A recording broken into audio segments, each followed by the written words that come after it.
Muy buenos días, mis queridos amigos y televidentes fieles de la Iglesia Adventista de Ñuñoa. Como cada sábado, una alegría reunirnos con ustedes a través de las pantallas de nuestro canal, en donde semana a semana buscamos entregar a ustedes un mensaje de esperanza y de amor fraternal a través de interesantes e inspiradores temas y también mediante la música inspiradora para nuestros corazones. Oremos para pedir la presencia de nuestro Dios en este culto. Oremos. Padre amante y misericordioso que estás en las alturas de los cielos, santificado sea tu santo nombre. Padre amado, en esta mañana estamos agradecidos a ti por todo lo que tú has hecho por nosotros. Gracias, Padre amado, porque hemos sentido tu presencia en nuestros hogares durante esta semana. Gracias porque tú nos acompañaste durante la semana. Gracias porque tú nos das un hermoso sábado también este día. Gracias porque nos das la oportunidad de comenzar con un programa dedicado a ti.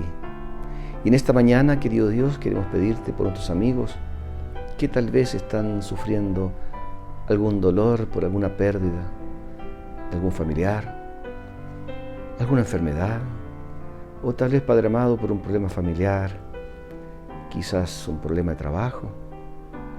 Querido Dios, sé con cada uno de ellos.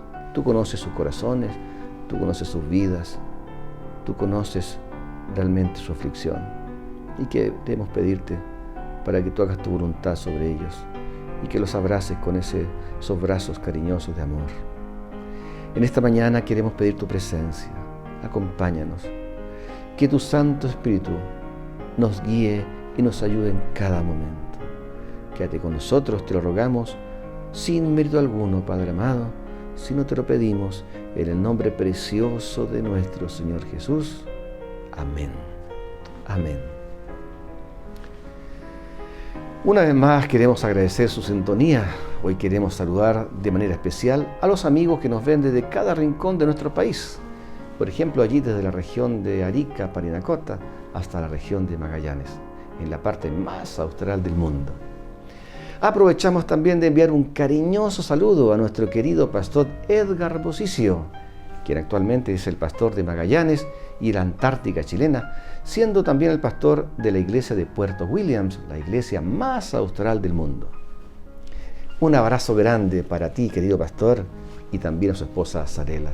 y también, por supuesto, a todos los miembros de la Iglesia Adventista en la región de Magallanes. En esta mañana también queremos saludar a quienes nos ven desde Chile insular, allá en la isla de Pascua, isla Juan Fernández, y del archipiélago de la Isla Grande, allí en Chiloé. No queremos tampoco dejar de saludar también a quienes nos ven desde cada rincón del mundo y que durante más de 3 años nos han acompañado en nuestros cultos. Dios les bendiga a cada uno en esta mañana. Muy bien, ahora les invito a cantar estos hermosos himnos al Señor.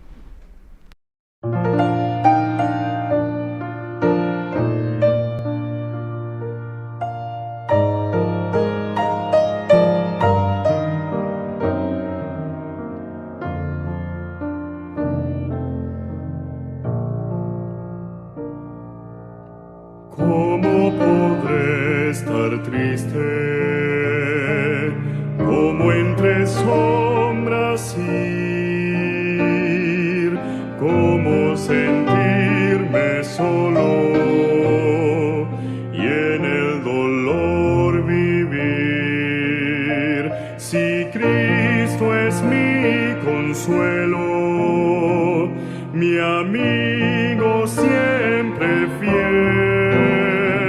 Si aún las aves tienen seguro asilo en él, si aún las aves tienen seguro asilo en él, feliz cantando alegre, yo vivo siempre aquí. Si Él cuida de las aves, cuidará también de mí. Nunca te desalientes, oigo al Señor decir, y en su palabra fiado hago al dolor huir. A Cristo paso a paso yo sigo sin cesar, y todas sus bondades me da sin limitar, y todas sus bondades me da sin limitar. Feliz cantando alegre, yo vivo siempre aquí. Si Él cuida de las aves, cuidará también de mí. Siempre que soy tentado, o que en la sombra estoy, más cerca del camino y protegido voy. Si en mí la fe desmaya y caigo en la ansiedad, tan solo Él me levanta, me da seguridad. Tan solo Él me levanta, me da seguridad. Feliz cantando alegre, yo vivo siempre aquí. Si Él cuida de las aves, cuidará también de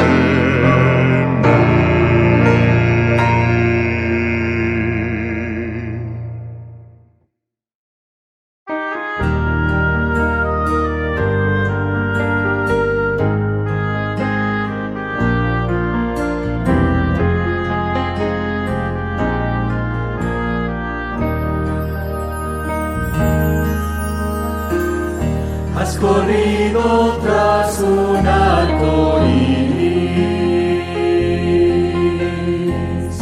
y ahora muy cansado estás. Toma todos esos sueños rotos y a los pies de Cristo ponlos ya. A Jesús, a Jesús, a Jesús entrega todo, sueños rotos y heridas del corazón. A Jesús, a Jesús,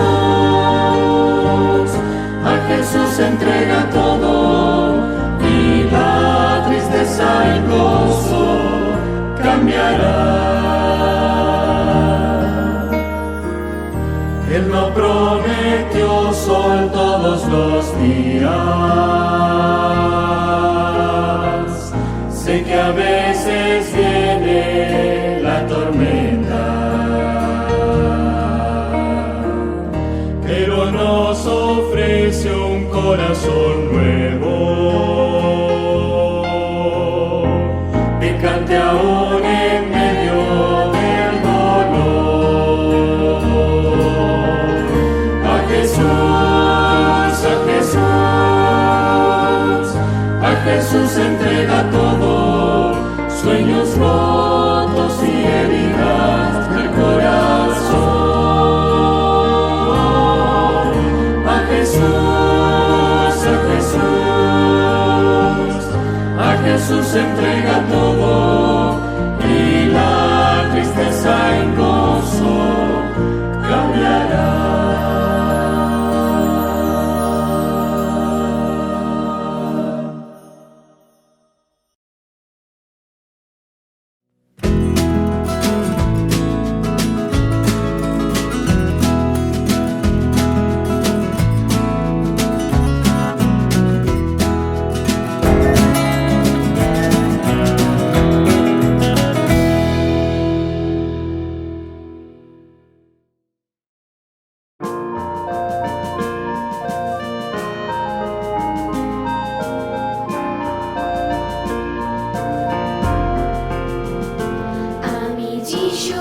Hola, mi querido hermano, qué alegría.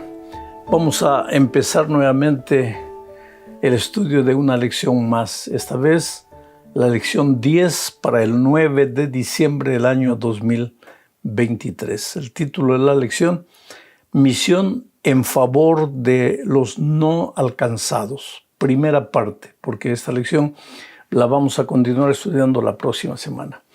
El propósito de la lección de esta semana es mostrar que la misión no puede ser limitar a la gente accesible al Evangelio, a la gente que está deseosa de escuchar hablar de Jesús, de estudiar la palabra de Dios, sino que la misión debe ser dirigida también a las personas existencialistas, agnósticas, ateas, incrédulas, a las personas duras de corazón, a las personas que no quieren saber nada de Dios, nada de Jesús, a las personas que se ríen, se burlan de los creyentes, pero ellos son seres humanos carentes que necesitan del Evangelio y nosotros debemos aprender a aproximarnos de esas personas. Entonces vamos al primer subtítulo de esta lección. En realidad la lección toda de esta semana tiene que ver con la experiencia de Pablo en la ciudad de Atenas y cómo evangelizó a la gente de Atenas. La primera parte se titula Un hebreo en Atenas. Está hablando aquí de Pablo.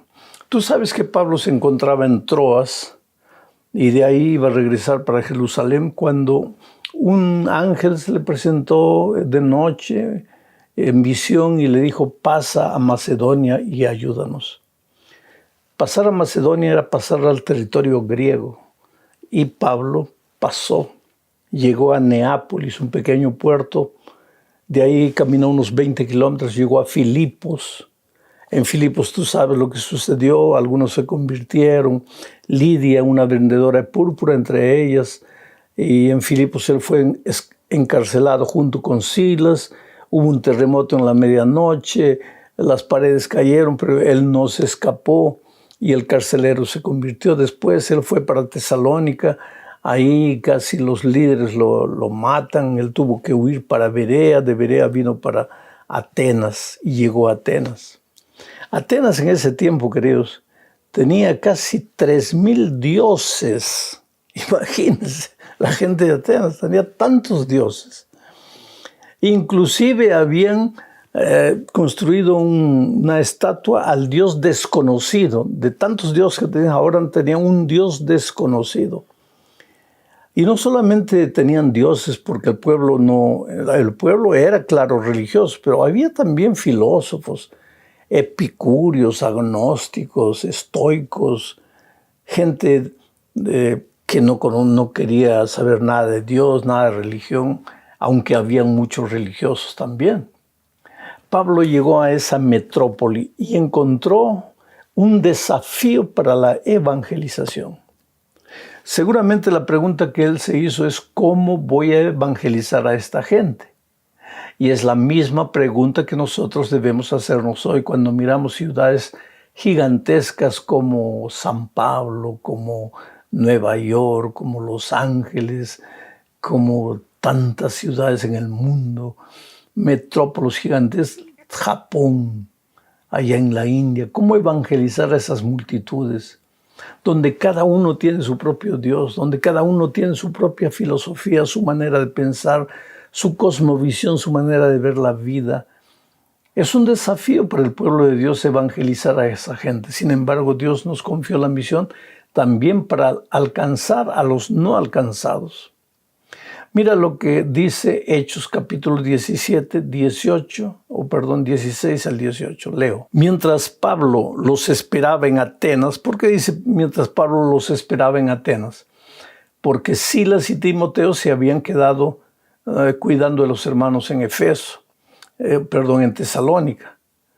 Y mientras eso, para salvar la vida de Pablo, pues él fue a Berea. De Berea lo llevaron a Atenas. Entonces, por eso dice, vuelvo a leer, mientras Pablo los esperaba en Atenas, su espíritu se enardecía viendo la ciudad entregada a la idolatría. Esta frase la voy a comentar. Su espíritu se enardecía viendo viendo a la ciudad entregada a la idolatría. Ese verbo enardecía, su espíritu se conturbaba, se quedaba inquieto. Él no podía aceptar que una metrópoli como era Atenas en aquellos días estuviese entregada a la idolatría. Más de 1000 dioses, casi 2000 dioses, cada uno un dios diferente. Inclusive, como digo, tenían el monumento al Dios desconocido. Sigo leyendo. Así que discutía Pablo en la sinagoga con los judíos y piadosos, y en la plaza cada día con los que concurrían. Algunos filósofos de los epicúreos y de los estoicos discutían con él. Pablo discutía en la plaza. Primero en la sinagoga. ¿Por qué en la sinagoga? Porque en la sinagoga estaban los judíos. Y si había gente fácil de ser evangelizada, relativamente fácil de ser evangelizada, eran los judíos porque conocían la palabra de Dios. Entonces Pablo iba a las sinagogas a intentar evangelizar a los judíos, pero durante la semana él se quedaba en la plaza principal de la ciudad. Y ahí, en ciudades grandes, no sé si en tu ciudad sucede eso, pero generalmente en las plazas a las 5 o 6 de la tarde se reúne un grupo de gente a discutir. Cada uno habla, discuten sobre política, sobre esto, sobre aquello. En Atenas la gente hacía eso y Pablo se iba a la plaza a hablar de que cada uno hablaba de lo que pensaba, de sus filosofías. Pablo los escuchaba, los oía. Y muchas veces él daba su opinión. Y parece que las opiniones que Pablo presentaba ahí no iban de encuentro a los conceptos de los atenienses, sino que Pablo tenía la habilidad de tomar los conceptos de los atenienses y sin darles la contra, los orientaba hacia Jesucristo. Esto los impresionó tanto que ellos lo invitaron al Areópago. Y esta es la segunda parte de nuestro estudio. El Areópago era una especie de juzgado, un salón grande donde se juzgaban los casos civiles, en fin, las discusiones. Y Pablo fue llevado ahí no para ser juzgado, fue invitado ahí para presentar sus ideas. Ahí se reunían los más doctos, los más intelectuales, los sabios de la ciudad, los oradores elocuentes, cada uno exponía sus ideas. Dice que entre ellos había epicúreos y estoicos. Los seguidores de los epicúreos son gente que promovía el placer de una manera equilibrada, porque decían que el poco placer hace infeliz a la persona y el mucho placer corrompe a la persona. Ellos promovían el placer. Ellos pensaban que el ser humano para ser feliz tenía que encontrar y saborear el placer, pero de manera equilibrada. Es la filosofía de ellos. Y a los estoicos, ellos enseñaban que el ser humano debía ser indiferente al dolor, al sufrimiento, a las adversidades que le vienen. Y esa gente no creía en la resurrección, no creía en Cristo, no creía en nada. Creía en la disciplina humana, Era lo que hoy día serían de alguna manera los humanistas. ¿Para qué Dios si el hombre puede ser la solución? ¿Para qué Dios si la solución está en el hombre y hay que descubrir, hay que sacar la energía interior? Bueno, Pablo fue invitado al Areópago y ahí la manera en que Pablo discutió fue extraordinaria. ¿Sabes? En el Areópago no hubo muchas conversiones, pero se convirtió Dionisio, que más tarde con el tiempo llegó a ser el primer anciano de la iglesia cristiana ahí en Atenas. Dámaris, una mujer famosa de la sociedad, también se convirtió ahí en el Areópago. Pero en el Areópago Pablo comenzó su discurso de una manera interesantísima. Mira, esta es la tercera parte de nuestro estudio. Pablo habló del Dios desconocido. Cuando Pablo llegó a la ciudad, fue caminando por las calles, encontró la estatua al Dios desconocido. Esta estatua al Dios desconocido había sido construida por los atenienses porque se contaba la historia de que en el año 600 más o menos antes de Cristo hubo una hambruna tan grande en Atenas que la gente estaba muriendo de hambre y no había solución. Cada uno clamaba a su Dios, cada uno daba su aparente solución y no había salida para la dificultad que estaban enfrentando. Entonces apareció un hombre llamado, voy a ver si tengo el nombre aquí, Epiménides. Y él dijo, traigan cada uno una oveja. Y trajeron muchas ovejas. Y dijeron, vamos a soltar las ovejas ahí.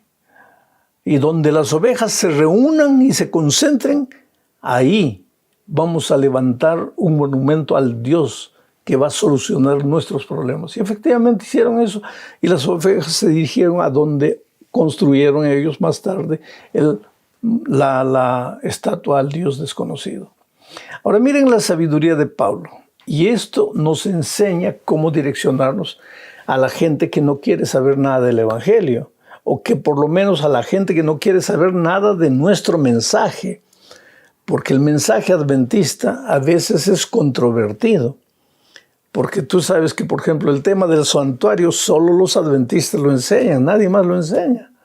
El tema del sábado, los adventistas, además de los judíos, son los pocos que lo enseñan, nadie más enseña.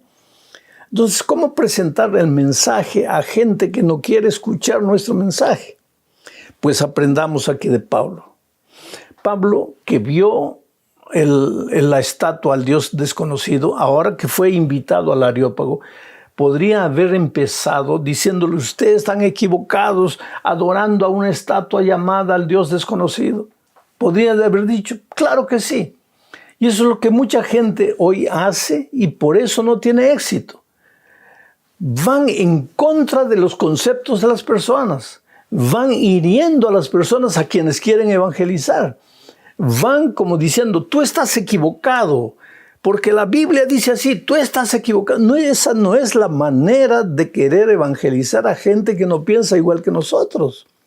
¿Qué es lo que hizo Pablo? Tomó ese incidente del Dios desconocido y dijo, yo cuando estaba viniendo aquí, llegué a una conclusión. Primero, ustedes son hombres, son personas religiosas. Son tan religiosas que inclusive han levantado una estatua al Dios desconocido. Yo he venido a hablarles en este momento de ese Dios desconocido.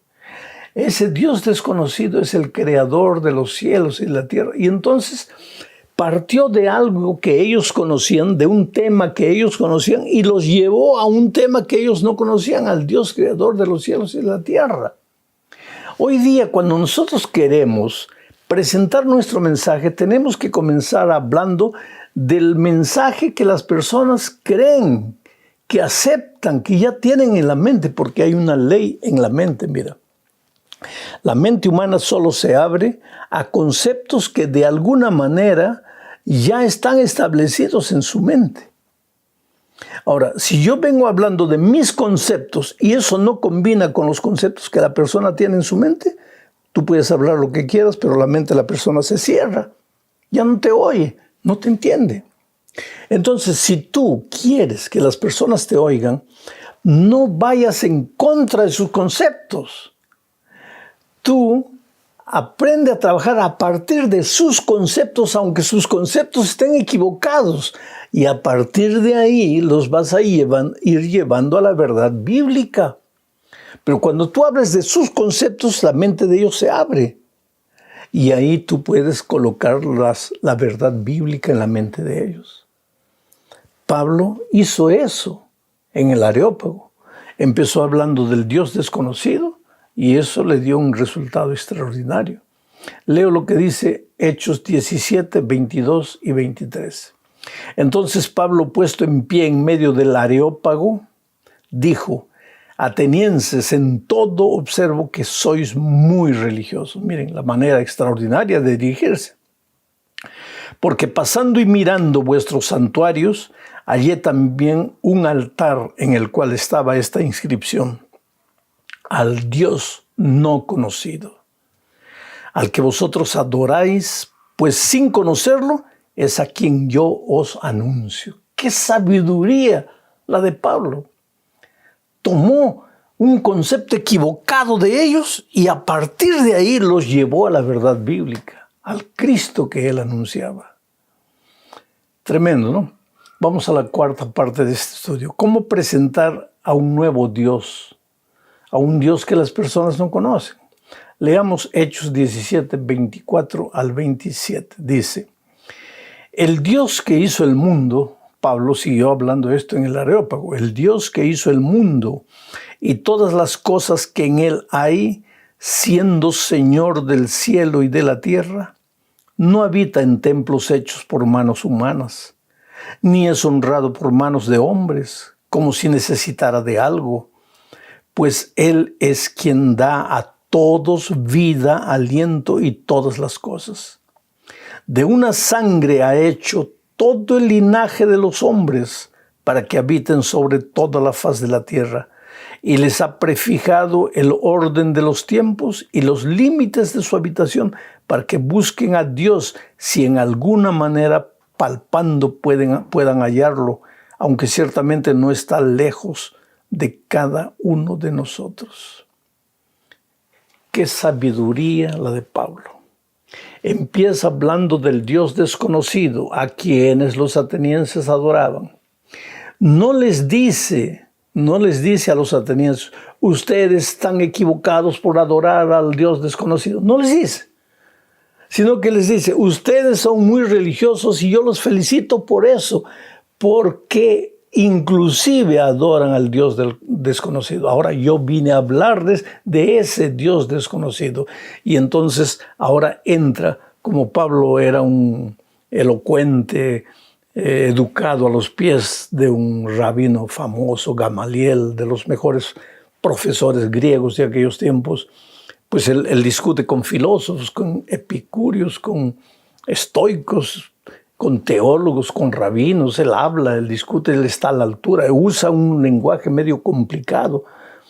Y después se arrepiente, porque cuando le escribe a los Corintios Pablo, dice, mira, cuando yo fui a Atenas, ahí yo argumenté, al argumento le presenté otro argumento, discutí, fue elocuente todo, pero no tuve mucho resultado. Por eso me he propuesto ahora en Corinto hablar de Jesucristo solamente y de Jesucristo crucificado. Él aprendió. Quiere decir, hay una lección que nosotros tenemos que aprender. A veces pensamos que para evangelizar a la gente filósofa, atea, agnóstica, a la gente que no quiere saber nada, tenemos que comenzar a colocar nuestro lenguaje a la altura de ellos, a hablar, a complicar, a filosofar. No, querido. Tú predicas a Jesucristo de manera simple. La gente más encumbrada, la gente más ilustrada necesita de un Cristo simple que solucione sus problemas. Yo estaba en un país que no voy a mencionar por respeto y el pastor me dijo, no haga un llamado, pastor, no haga un llamado, porque aquí un llamado es como una agresión a la individualidad de la persona. No haga un llamado, solo predique y nada más. Pero yo comencé a mostrar a Jesucristo de una manera simple. La solución para el hogar, la solución para la educación de los hijos, la solución para la soledad, la solución para los dramas existenciales del ser humano. Cuando tú no puedes dormir en la noche, Cristo es la única solución. Y yo veía los ojos de las personas brillando de emoción. Un silencio sepulcral, escuchando el mensaje. Y cuando yo al final pensé, ¿cómo no voy a hacer un llamado? No puedo. Y aunque le he prometido al pastor que no voy a hacer un llamado, voy a hacer el llamado. Y él me estaba traduciendo, el pastor. Le dije, mire, pastor, yo le he prometido una cosa, pero no voy a cumplir. Por favor, tradúzcame. Y pregunté, ¿cuántos de ustedes quisieran venir adelante entregándole la vida a Cristo? Y fue uno de los lugares donde más respuestas tuve. La gente se levantó como un solo hombre y vino adelante. En un país culto, en un país donde había mucha gente agnóstica. La predicación del Cristo simple penetró el corazón de ellos. Queridos, nosotros tenemos que aprender que si queremos evangelizar a esos todopoderosos, a esos hombres que no... Mira, la persona que no quiere nada de religión tiene parientes, tiene amigos, hazte amigo de la persona. Y con el evangelio de la amistad llega al corazón de ellos. Ahora, debes también saber cómo piensan ellos, para hablar de ellos, de las cosas que a ellos les interesan. En la última parte de este estudio, por ejemplo, nosotros vemos que Pablo usó frases de escritores famosos de los griegos. En Hechos 17:28 dice, porque en él vivimos, nos movemos y somos como algunos de vuestros propios poetas también han dicho, porque linaje suyo somos. La expresión porque en él vivimos le pertenecían al famoso Epiménides de Creta. La otra expresión literaria que Pablo usó, porque el linaje suyo somos, pertenece al poeta Arato, de entre los griegos. Entonces, cuando Pablo mencionaba a Arato, a Epiménides, pues la gente culta decía, pues este hombre no es cualquier hombre, este hombre está hablando de una cosa seria, pero está hablando de manera tan simple que las personas escuchaban y entendían. Oh, querido, este estudio continúa la próxima semana, pero tenemos el desafío de evangelizar a personas que no quieren saber nada del Evangelio. Ahora, las personas pueden querer no saber del Evangelio, pero hay una cosa. Todos los seres humanos, sean ricos, sean pobres, sean ateos, sean agnósticos, sean filósofos, lo que quiera, tienen necesidades existenciales, personales, familiares, financieras, problemas de soledad, problemas de culpa. Vamos a dirigirnos a esas necesidades, porque hablando de Jesús como la solución para esos problemas, vamos a encontrar el camino libre para que esas personas acepten a Jesucristo. Que Dios te bendiga ricamente.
¡Feliz sábado, niños! Estamos otra vez juntos aquí. ¿Para qué? Para dar gracias a Dios, para adorarlo, para reconocerlo como ¿quién? Como nuestro Dios, como nuestro Creador, como nuestro sustentador. Por supuesto, somos felices siendo hijos de Dios. Y Dios se comunica a través de muchas formas con nosotros. Hemos estado repasando las distintas formas como Dios se comunica con nosotros. ¿Y saben ustedes que Él también usa a las personas para comunicarse con nosotros? Veamos qué dice Amós 3:7. Nos dice, porque no hará nada Jehová el Señor sin que revele su secreto a sus siervos los profetas. Entonces Dios utiliza personas también para que sepamos lo que Él quiere. Por supuesto. A ver, si nos comenzamos a acordar, ¿de qué profetas se acuerdan ustedes?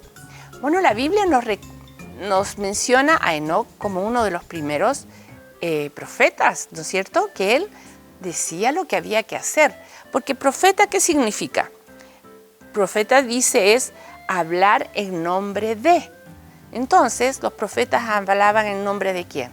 En nombre de Dios, porque Dios les decía, transmiten esto, ¿no es cierto? Informa esto. Nosotros también hemos estudiado en la Biblia de un jovencito, de un niñito, desde chiquitito comenzó a escuchar la voz de Dios. ¿Cómo se llamaba él? Samuel. Pero la Biblia nos habla de muchos otros profetas. A ver, ¿qué otro profeta más se recuerdan ustedes? Bueno, uno que también estuvo muy cerca de él, que cuando él estaba muchas horas al lado de la presencia de Dios y llegaba al pueblo de Israel, ¿qué pasaba? Tenían que cubrirse, ¿no es cierto? Él tenía que cubrirse porque dice que su resplandor era muy impresionante. Moisés también es considerado un profeta de Dios. Y existen también Daniel, y existen otros profetas aquí en la Biblia, ¿no es cierto?, que también fueron importantes. Amós, Abdías, Jonás, Miqueas, ¿no es cierto?, Nahum, Habacuc, Sofonías, Ageo, Zacarías, y sabemos, Malaquías, ¿no es cierto?, sabemos que ellos fueron profetas que dejaron escrita en la palabra de Dios lo que Dios quiere de nosotros. Niños, creo que tenemos que comenzar a entender que cuando Dios nos habla, pueden venir personas o ya estar escrito en la Biblia qué es lo que Él quiere de nuestras vidas. Creo que tenemos que comenzar también a reflexionar que es importante que cuando escuchamos estas advertencias de los profetas, ¿son para qué? Para nuestro bien, son para ser resguardados y protegidos, porque Dios siempre quiere lo mejor para cada uno de nosotros. En todos los tiempos, Dios ha usado profetas. ¿Para qué? Para advertir a las personas qué es lo que está sucediendo o qué es lo que va a venir, ¿no es cierto? Entonces, tomemos conciencia que cuando estudiamos la Biblia, escuchamos las historias o las recomendaciones de los profetas, es porque también Dios nos está hablando a nosotros a través de ellos. ¿Les parece si oramos para dar gracias a Dios porque Él envía profetas para ayudarnos y envió profetas, ¿no es cierto?, para dejar escrito cuál es su voluntad? Oremos, niños. Padre eterno, te damos gracias porque tú eres misericordioso. Nos das este lindo sábado. Nos enseñas que siempre estás atento y quieres comunicarte con nosotros, porque dejaste los profetas que hablaran en tu nombre y está escrito en tu palabra lo que tú quieres para cada uno de nosotros. Ayúdanos a estudiarla y ayúdanos a entenderlo. Te pedimos esto humildemente en el nombre de Jesús. Amén. Estudiemos. Chao. Creó los cielos y la tierra el primer día. A las tinieblas llamó noche, a la luz día. Demos gracias al Señor, tú y yo, en unión. Cantémosle al Señor, tú y yo, en unión. Cantémosle al Señor. Dios llamó cielo al firmamento, fue la tarde y la mañana el día segundo. Las aguas separó el día segundo. Demos gracias al Señor, tú y yo, en unión. Cantémosle al Señor, tú y yo, en unión. Cantémosle al Señor. Dijo Dios, produzca la tierra árboles y hierba el tercer día, y también creó las flores aquel día. Demos gracias al Señor, tú y yo, en unión. Cantémosle al Señor, tú y yo, en unión. Cantémosle al Señor.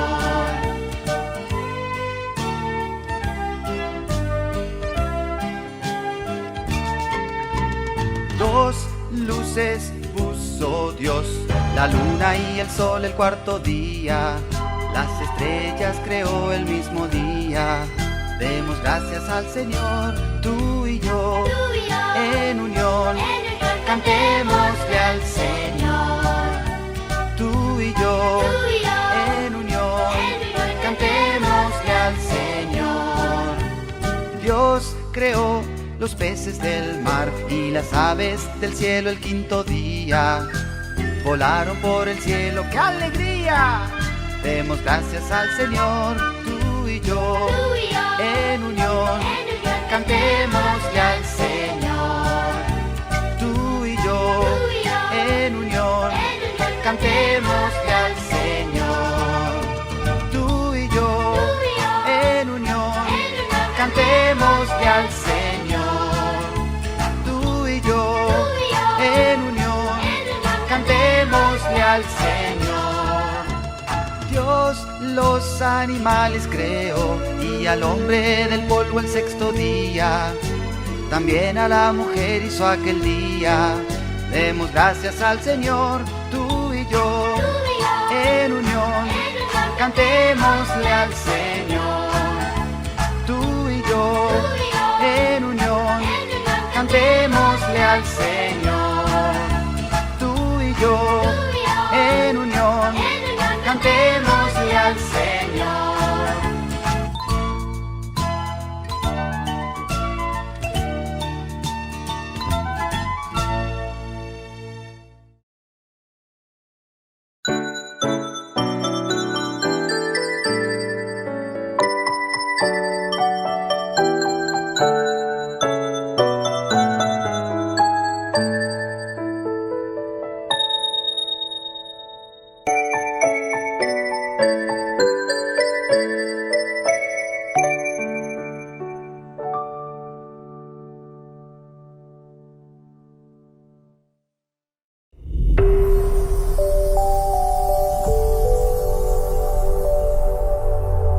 Bienvenido, bienvenida. Hoy hablaremos acerca de dioses extraños, que son más comunes de los que nos imaginamos.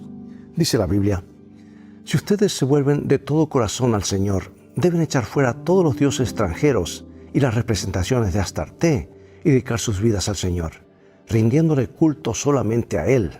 Entonces Él los librará del dominio de los filisteos. Hace algunos años escuché de un misionero norteamericano en la India que conoció a un chofer de autobús que adoraba un dios bien extraño. De paso, se adoran más de 300,000 dioses en la India. Los autobuses en la India no se construyen como los transportes que acostumbran a usarse en nuestros países más desarrollados. Se construyen para ser útiles, no para ser cómodos. Así que la carrocería se construye tan hacia adelante como sea posible. El chofer se sienta al lado del motor, colocado bajo un cajón. Ahí está el motor y un cajón encima. De acuerdo con el relato, el misionero iba en uno de esos vehículos. El cajón le pareció conveniente para descansar los pies, así que los puso sobre el cajón. Inmediatamente el chofer comenzó a gesticular y a hablar con agitación en un dialecto que el misionero no entendía. Y el extranjero, que estaba desconcertado por tanta protesta, por suerte había allí un pasajero que podía entender el dialecto, intervino y le pidió al misionero bondadosamente, al misionero inglés, que quitara los pies encima del cajón del motor. Y el misionero lo quitó enseguida, pero le preguntó al intérprete cuál era el problema. Entonces supo que el cajón contenía el dios del chofer. Y al colocar los pies sobre el cajón, el misionero estaba demostrando falta de respeto por el dios que había dentro. ¿Y qué era ese dios? El motor. Era lo que adoraba el chofer. Quizás te sonrías como lo hice yo cuando escuché esto por primera vez. Pero entonces pensé, ¿y qué en cuanto a nosotros? ¿Procedemos mejor que nuestros amigos hindúes? ¿No será posible que los que profesamos conocer y adorar al único y verdadero Dios también adoremos a otros dioses extraños? No me refiero al sentido de extraño o peculiar. Quiero decir, extraño en el sentido de que la Biblia usa las palabras dioses falsos. ¿Será posible que adoremos dioses semejantes en forma de objetos materiales o conceptos mentales? El apóstol Pablo nos insta a examinarnos a nosotros mismos. Todos necesitamos hacer esto periódicamente. Si descubres que has estado adorando a un Dios extraño, ¿por qué no lo dejas a un lado y permites que el verdadero Dios ocupe el lugar correcto en el templo de tu alma? Esta es una mejor manera de vivir.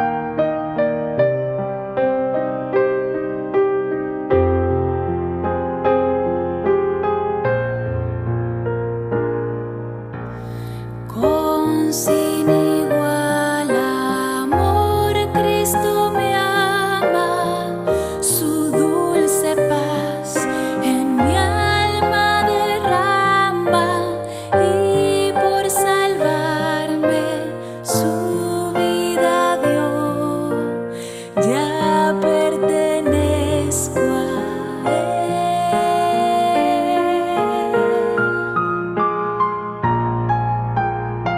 Ya pertenezco a Cristo, cuán pura es su amistad, por las edades durará, y por la eternidad.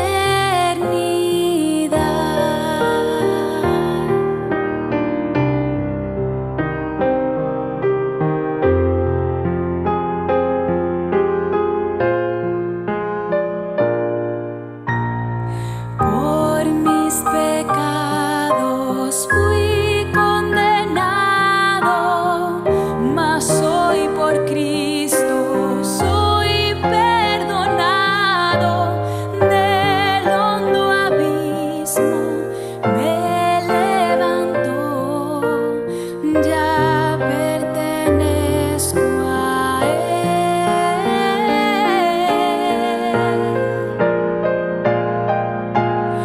Ya pertenezco a Cristo, cuán pura es su amistad, por las edades durará, y por la eternidad.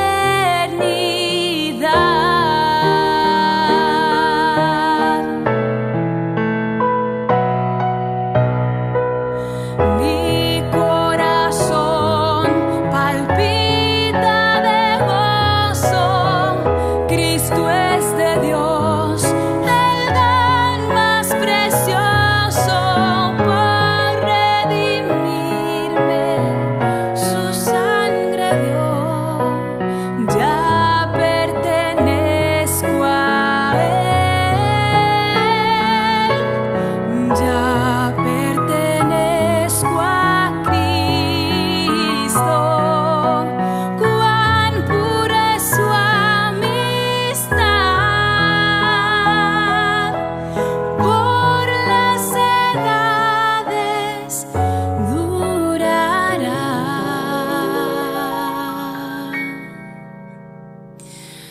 y por la eternidad.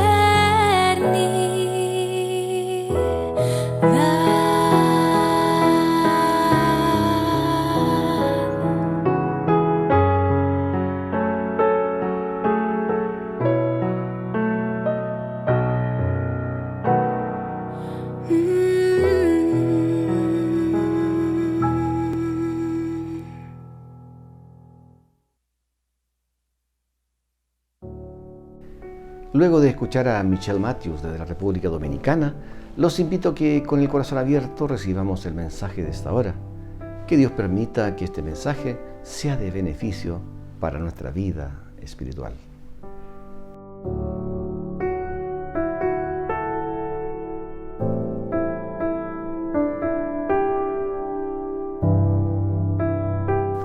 ¿Qué tal?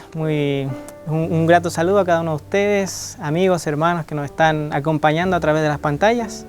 Es un placer para mí poder el día de hoy, a través de este medio, compartir con ustedes algunas promesas, algunos mensajes que encontramos en la palabra de Dios para nuestro gozo, para nuestra alegría, ¿no? Y sobre todo para nuestra salvación. Les voy a compartir en primer lugar una porción del libro de Apocalipsis que contiene una promesa muy bonita, hecha, si bien es cierto, a una iglesia que estaba en la antigüedad en Asia, ¿no? Cerca del siglo I, pero que se extiende a través de todos los siglos hasta nosotros. Apocalipsis 3, el versículo número 21, dice así: al que venciere, le daré que se siente conmigo en mi trono, así como yo he vencido y me he sentado con mi Padre en su trono. Es interesante. Quien dice estas palabras es nuestro Señor Jesús, quien está ya en el cielo cuando revela al profeta Juan estas palabras. La promesa incluye una condición, ¿no? Dice, al que venciere le daré que se siente en mi trono. ¿Qué hay que vencer? Esa es la primera pregunta que nos hacemos si queremos nosotros tener acceso a esa bendición, a esa promesa de vida eterna. Naturalmente, cuando nosotros hablamos de vencer algo, ¿no? De superar un desafío, es porque hay precisamente un desafío, es porque hay un problema, hay algo que nosotros debemos solventar.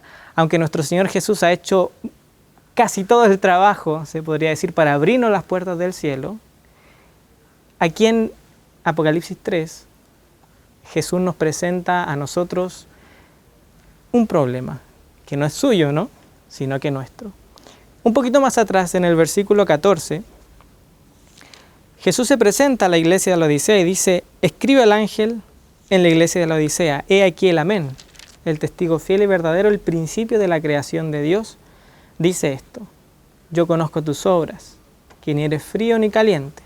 Ojalá fuese frío o caliente, por cuanto eres tibio y no frío ni caliente, te vomitaré de mi boca, dice Jesús. Ahora bien, esto parece ser una especie de diagnóstico un poco pesimista, ¿no? Hacia la iglesia de la Odisea y hacia cualquiera de nosotros. En realidad, ninguno de nosotros quisiera aplicarse por voluntad propia a estas palabras. No obstante, no podemos eludir el mensaje. Ahora bien, Jesús, si llega al punto de hacer un diagnóstico tan terrible, ¿no? a un grupo de sus hijos, nunca va a dejar sin respuesta la mayor interrogante de todas. ¿Y cómo solucionamos el problema? Dice el versículo 17.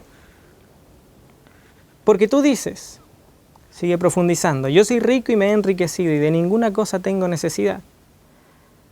Y no sabes que tú eres un desventurado, miserable, pobre, ciego y desnudo. Jesús ahonda ya en el significado ahora de este simbolismo que él desarrolla con la tibieza, ¿no? ¿Qué significa ser tibio? Jesús nos dice, es creerse rico y ser pobre. Es creer que estamos vestidos, pero en realidad estar desnudos. Es una especie de estado de ceguera, ¿no? En el que nosotros creemos que estamos en una condición favorable, cuando la verdad de las cosas es que estamos en una condición, por el contrario, desfavorable. Por tanto, dice el versículo 18, y aquí está la solución que plantea Jesús. Yo te aconsejo que de mí compres oro refinado en fuego para que seas rico y vestiduras blancas para vestirte. Hay una serie de símbolos más, aparte del oro, las vestiduras, se menciona aceite. No tenemos tiempo, ¿no? para abordar con la suficiente claridad cada uno de estos símbolos, por lo tanto el día de hoy vamos a detenernos solo en uno, las vestiduras. Y por su contraparte el problema de la desnudez.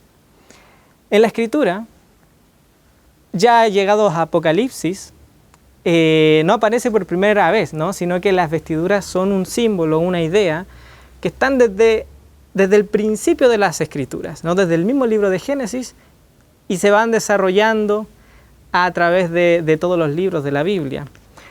Vamos a citar algunos pasajes, ¿no? para comprender qué quiere decir Jesús. En primer lugar, al decir que estamos desnudos. Ese es el gran problema de la Odisea.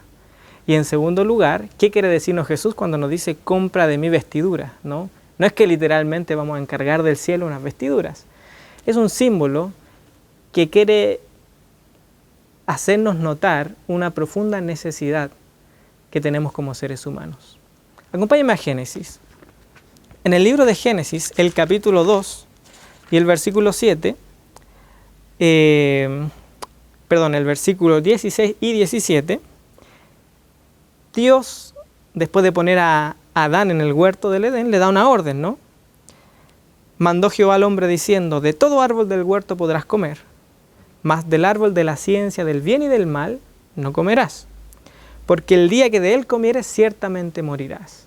Pero, quienes estamos familiarizados con el relato, conocemos la historia, ¿no? En el capítulo 3, nos encontramos con que aparece una serpiente, ¿no? Un enemigo de luego toda la humanidad, para presentar una idea distinta, ¿no? La idea de que comiendo del árbol no íbamos a morir, ¿no? Sino que todo lo contrario, accederíamos a un plano de conocimiento mayor, conoceríamos lo bueno y lo malo, seríamos como Dios, dijo la serpiente. Y con estas palabras dichas a Eva, sedujo a la mujer. Y en el versículo 3, el capítulo 6, dice el texto, y vio la mujer que el árbol era bueno para comer, y que era agradable a los ojos y árbol codiciable para alcanzar la sabiduría. Tomó de su fruto y comió. Dio también a su marido, el cual comió así como ella. En este contexto, en el mismo contexto de la caída, del primer pecado del ser humano, es donde aparece uno de nuestros conceptos, ¿no? La desnudez. Dice el versículo 7. Entonces fueron abiertos los ojos de ambos y conocieron que estaban desnudos. La narrativa de este pasaje nos sugiere que efectivamente estaban desnudos, ¿no? Y Adán y Eva se avergonzaron por esa desnudez literal. No obstante, el contexto en el que está inserta la desnudez como un problema, porque si bien es cierto antes ya estaban desnudos, pero no parecía ser un problema, como motivo de vergüenza, viene a aparecer en el contexto de el pecado, de la transgresión. Por eso vendrá ahora la desnudez a ser en el futuro de los libros sagrados un símbolo de este gran problema que tiene la humanidad, ¿no? La transgresión de la ley de Dios. Para Adán y Eva fue entonces la primera consecuencia negativa que tuvieron de haber cometido una transgresión ante Dios. No cayó un rayo del cielo para eliminarlos, ¿cierto? No sintieron dolor, no se sintieron envenenados por comer del fruto, sencillamente se vieron desnudos y conocieron que era un problema, ¿no? Se dieron cuenta que haber desobedecido a Dios traía consecuencias graves. La Odisea está igualmente desnuda, ¿no? Tú estás desnudo, dice en Apocalipsis. Pero la Odisea no se daba cuenta de su desnudez. Así que Jesús se la tiene que aclarar. Una vez aclarada este problema, una vez que la Odisea se reconoce a sí misma desnuda, transgresora de la ley, entonces está recién habilitada para descubrir cuál es la solución. ¿Cuál es la solución lógica, ¿no?, de la desnudez? Vestirse. Y esta fue la solución que toman Adán y Eva, ¿no? Dice el versículo 7, la segunda parte. Después de conocer que estaban desnudos, dice, entonces cosieron hojas de higuera y se hicieron delantales. Interesante. Vemos que la desnudez viene a ser un símbolo de la transgresión, está en el contexto de la transgresión. ¿Qué simbolizan las vestiduras a través de toda la Biblia entonces? Vamos a leer algunos pasajes, solo un par de pasajes. Apocalipsis 19 y el versículo 8.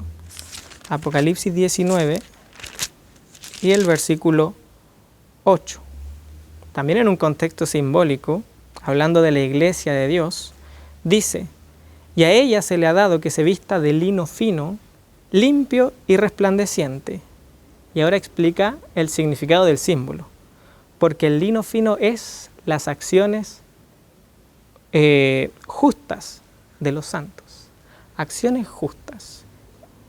Surge una nueva pregunta con la respuesta, ¿no? A veces hay hay respuestas que generan más preguntas que respuestas. Este es el caso. Ahora, ¿qué significa acciones justas en concreto? Vamos a definir el término justicia según la Biblia, ¿no? En Deuteronomio, el capítulo 6 y el versículo 25, encontramos lo siguiente. Dice así, y tendremos justicia cuando cuidemos de poner por obra todos estos mandamientos delante de Jehová nuestro Dios, como Él nos ha mandado, ¿no? Noten, Apocalipsis entonces nos dice que la iglesia de Dios se viste de lino fino y resplandeciente, que significa acciones justas. Y el libro de Deuteronomio ya nos venía definiendo la justicia como la obediencia a los mandamientos de Dios. Por lo tanto, tenemos en realidad un símbolo que es totalmente coherente con la idea de la desnudez y la transgresión. Mientras que estar desnudo significó haber transgredido a Dios, estar vestidos, especialmente de estas vestiduras puras y blancas, significa obedecer a Dios. Así que como Adán y Eva nosotros podemos razonar cuál es la solución para la desnudez.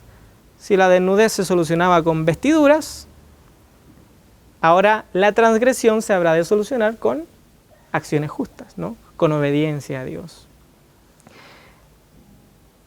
Parece sencillo, ¿no? Si el problema de la Odisea es estar desnuda, y la desnudez significa transgresión, ¿cuál será la solución? Vestirse. Vestirse con vestiduras de justicia, ¿no? Con acciones santas. ¿Significa entonces que la solución para nuestro gran problema como humanidad es dejar de hacer lo malo y empezar a hacer lo bueno? Muchos pensadores en realidad en la historia de esta humanidad han concluido que sí, que la gran solución para la humanidad sencillamente es ética.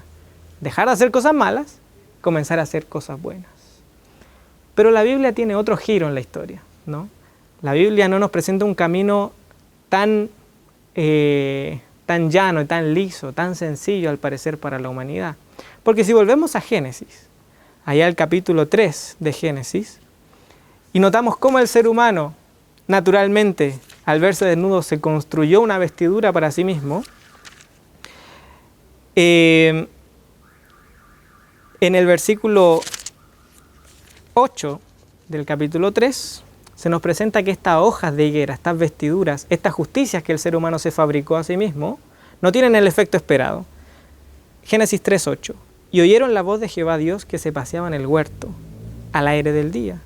Y el hombre y su mujer se escondieron, noten, se escondieron de la presencia de Jehová Dios entre los árboles del huerto. ¿Por qué el ser humano tendría que esconderse de Dios si ya no estaba desnudo, sino que estaba vestido? Una pregunta importante. ¿Por qué Adán y Eva, cuando ven a Dios que viene a encontrarse con ellos, no se sintieron confiados y dijeron, bueno, estuvimos desnudos, pero ya nos hemos vestido? Seguramente estas vestiduras que se hicieron Adán y Eva no eran cualquier cosa, ¿no? Eran personas recién salidas de las manos del Creador. Debiesen haber tenido habilidades manuales, un intelecto importante. De modo que imagino yo que estas hojas de higuera no eran, como a veces se nos muestran ilustraciones, ¿no? Un par de hojas adheridas al cuerpo, ¿no? Con alguna especie de adhesivo. Deben haber sido vestiduras preciosas, hermosas, obras de arte del ingenio de esta humanidad perfecta. Pero aún así, a pesar de lo bellas y quizás atrayentes vestiduras que portaban Adán y Eva, al encontrarse con Dios, tuvieron que ocultarse de la presencia de Dios. Qué interesante. ¿Significa que estas hojas simbolizan otra cosa? A lo mejor nos equivocamos en el símbolo, ¿no? No significaban justicias. No es tan así. Acompáñame al libro de Isaías para responder la gran interrogante que surge ahí en Génesis. Isaías, el capítulo 64.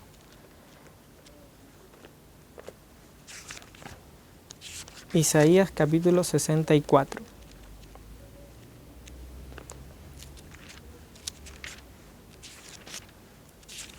Si bien es cierto, las palabras que vamos a leer ahora no están hablando específicamente de Génesis, vamos a encontrar un lenguaje que sí lo rememora, ¿no? Y hace que este texto se haga muy interesante en el contexto de lo que estamos estudiando. Génesis 64, vamos a leer desde el versículo 5. Saliste al encuentro, el profeta le habla a Dios. Saliste al encuentro del que con alegría hacía justicia, de los que se acordaban de ti en tus caminos. Imaginémonos en la posición de Adán y Eva, ¿no? Estando ahí en el jardín, personas que habían sido hechas rectas, según dice Eclesiastés, ¿no? Eran perfectos a la imagen y semejanza de Dios. Y Dios venía al encuentro de precisamente personas, como dice el texto, que hacían justicia, que hacían lo bueno, que se alegraban en andar en los caminos de Dios. El profeta está describiendo una situación muy similar a la que se dio en Génesis. Seres humanos que habían sido hechos a la imagen de Dios y un Dios que viene a encontrarse con estos seres humanos. Pero ¿con qué se encuentra este Dios? Final del versículo 5 dice, he aquí, tú te enojaste porque pecamos. En los pecados hemos perseverado por largo tiempo. ¿Podremos acaso ser salvos? Qué interesante pasaje, ¿no? Dios saliendo al encuentro de los justos, pero encontrándose con pecadores.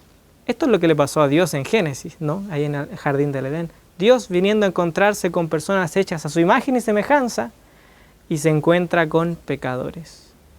Y viene una pregunta muy, muy relevante. ¿Podremos acaso ser salvos? ¿Hay solución? Dice el versículo 6, si bien todos nosotros somos como suciedad. Y noten interesante esto. Y todas nuestras, ¿qué? Nuestras justicias como trapos de inmundicia. No había una equivocación en el símbolo cuando atribuimos a las hojas de higuera la idea de la justicia, ¿no? Porque Isaías bien dice que los seres humanos pecadores hacían justicias, hacían obras buenas. Israel en este caso estaba llevando ante Dios una vida de obras buenas. El problema no era la naturaleza de las obras, sino que estas obras, estas justicias, estas hojas de higuera con las que se vestía Israel, con las que se vistió Adán y Eva, no llegaron a ser suficientes para Dios. Eran obras buenas inútiles, ¿no? Esto es importante. No es lo mismo hablar de obras malas que de obras buenas inútiles, ¿no? Las obras malas son pecados como robar, como mentir, ¿no? Adulterar. Pero las obras buenas pueden ser, por ejemplo, asistir a la iglesia, hacer una donación importante a alguien con necesidades, dar estudios bíblicos, ¿no? Hacer largas oraciones, profundas oraciones, predicar, ¿no? Pero aún estas obras buenas, que Isaías describe como justicias, dice la palabra, son trapos de inmundicia. ¡Qué terrible! Y ahora podemos contestar la pregunta, ¿podremos acaso ser salvos? ¿Qué pasó con Adán y Eva? Estos hombres que habían cometido una transgresión se vieron desnudos y decidieron cubrir esa desnudez, esa desobediencia, esa pecaminosidad con obras buenas, pero obras que no alcanzaron. Se escondieron de la presencia de Dios. Dios los desamparó, Dios los condenó a pesar de que ellos habían hecho algún esfuerzo. La verdad es que no. Este Dios de amor que venía a encontrarse con sus hijos, a pesar de encontrarse con pecadores, no los juzgó. Ni siquiera se burló, como que les estuviese diciendo, se intentan vestir, pero con vestiduras inútiles, ¿no? Los voy a condenar igual. No. Seguramente Dios los miró con compasión. Miró esas vestiduras de higuera, miró ese esfuerzo inútil de la humanidad por salvarse, por construirse el camino de salvación a través de actos, y les dijo, hijos míos, esas vestiduras de higuera no te sirven para cubrir tus transgresiones. Una vida de apariencias, una vida de buenos actos, de obras piadosas, de una gran reputación, no te sirve para estar ante mí. No obstante, no te voy a condenar, pero sí te voy a sacar esas hojas de higuera, esas obras inútiles que tú con tanto esfuerzo haces, y te voy a entregar una mejor. Génesis 3:21 dice, y Jehová Dios hizo al hombre y a su mujer túnicas de pieles y los vistió. El Dios de amor, cuando se encuentra con nosotros, seres pecadores, intentando por nuestros propios medios cubrir nuestras faltas, intentando por nuestros propios medios hacer obras buenas para acceder al cielo, nos dice, hijos míos, tus obras son trapos de inmundicia, son hojas de higuera que se van a secar con el tiempo, no te sirven, pero yo sí tengo una vestidura que te ha de servir. Y viene Dios y con sus manos construye una túnica de piel y viste al ser humano. En el libro de Isaías nos encontramos con este mismo mensaje. Acompáñenme a un último versículo en Isaías 61, versículo 10. Y dice así, en gran manera me gozaré en Jehová, mi alma se alegrará en mi Dios, porque me vistió con ¿qué cosa? Con vestiduras de salvación. Me rodeó de manto de justicia. ¿Cuál es la diferencia entre el manto de justicia, que es un trapo de inmundicia, y el manto de justicia que ahora viene a ser salvación? El artífice. Mientras que ese manto de justicia que es inmundo fue hecho por los seres humanos, el manto de justicia que sirve para salvación fue hecho por Dios. Las hojas de higuera las hacemos nosotros, y aunque sean obras buenas, inútiles. Pero las pieles las hace Dios, obras perfectas. Hay un detalle, un último detalle implícito ahí en Génesis. Para que Dios hiciera una túnica de piel, ¿qué tuvo que hacer? Matar un animal. Esto era un símbolo de algo que en el futuro Juan el Bautista nos dejaría clarísimo en el capítulo 1 del libro de Juan. Jesús se encuentra con Juan el Bautista y este último lo señala y le dice a los demás: he aquí el Cordero de Dios que quita el pecado del mundo. Fue este Jesús el que cuando viene a este mundo día tras día, haciendo buenas obras, obras santas y perfectas ante Dios, tejió esa túnica, ese manto de justicia, que sí sirve para salvar. Y cuando llegó a Getsemaní, pocos momentos antes de la cruz, Él decidió quitarse ese manto y entregarlo como un regalo a todos sus hijos. Había una consecuencia, ¿no? Quitarse el manto significó quedar, ¿qué cosa? Desnudo. Y en su desnudez tuvo que soportar la ira de Dios en la cruz. Pero por ese sacrificio, por ese hecho de que Jesús estuvo dispuesto a quitarse sus pieles y quedar desnudo ante Dios para soportar el castigo de la transgresión, nosotros hoy en día no necesitamos confiar en nuestras justicias, en nuestras vestiduras, en nuestras buenas obras, sino que sencillamente podemos recibir las obras de Jesús, su manto de justicia, y acceder libremente al cielo. Ese es el regalo que Jesús te está haciendo hoy. Te invita una vez más a recibir su justicia, su sacrificio en la cruz, para que puedas entrar al cielo. Ese bonito manto de justicia. Que Dios te bendiga, que puedas tener una linda semana y que estas palabras te puedan servir para valorar y amar a nuestro Señor Jesús. Agradecemos su sintonía en el culto de hoy. Que el Señor nos bendiga y que podamos fortalecer siempre la fe en el Señor.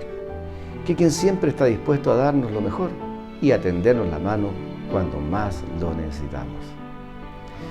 Un saludo a cada uno de ustedes y nos volveremos a encontrar el próximo sábado a las 10 de la mañana en un nuevo culto de adoración. Jehová te bendiga y te guarde. Jehová haga resplandecer su rostro sobre ti y tenga de ti misericordia.